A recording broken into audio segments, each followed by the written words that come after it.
Արարատ սննդի կոմբինատ ընկերությունը դարձավ 1 տարեկան և տարեդարձի կապակցությամբ ընկերության ղեկավարությունը կազմակերպել էր տոնական միջոցառում, որին հրավիրված էին պետական այրեր և օտարերկրյա բարձրաստիճան դիվանագետներ։ Մենք ցանկացանք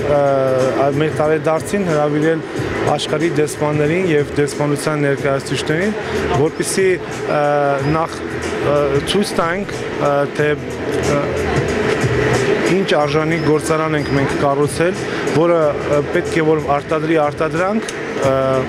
ոչ միայն հայկական շուկայի, այլ ամբողջ աշխարհի համար։ Ընկերությունը կարճ ժամանակահատվածում հասցրել է վստահության արժանանալ ոչ միայն տեղական սպառողի, այլև աշխարհի տարբեր երկրների կողմից։ Արարատ սննդի կոմբինատը հիմնադրման օրվանից ձեռնարկության ղեկավարությունը որպես սկզբունք որդեգրել է բարձրորակ արտադրանքի ստեղծումը, ինչի նպատակով ձեռք են բերվել տետրապակ ընկերության ժամանակակից եվրոպական սարքավորումներ և որակյալ հումք։ Ավարտվել է առաջին փուլը, նա է տեխնոլոգիական կարգավորումները, աշխատանքային պրոցեսի ամբողջ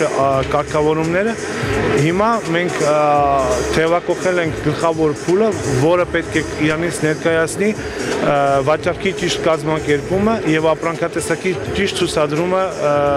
սպառողներին։ Ընկերության ղեկավարը հավաստիացնում է, որ Արարատ անվանումն արդեն պարտավորեցնող է, հետևաբար խոստանում են աշխարհին ներկայանալ արժանավայել ձևով։ Մենք մեծ պարտավորություն ենք մեր վրա վերցրել Արարատ անվանումը կրելով, որովհետև նշաձողը, որը մենք վերցրել ենք, մենք հասկանում ենք, որ Արարատը ամեն մի հայի հոգու խորքի ամենակարևոր մասնիկն է և վստահորեն կարող եմ ասել, որ որակական հատկանիշներով կազմակերպելով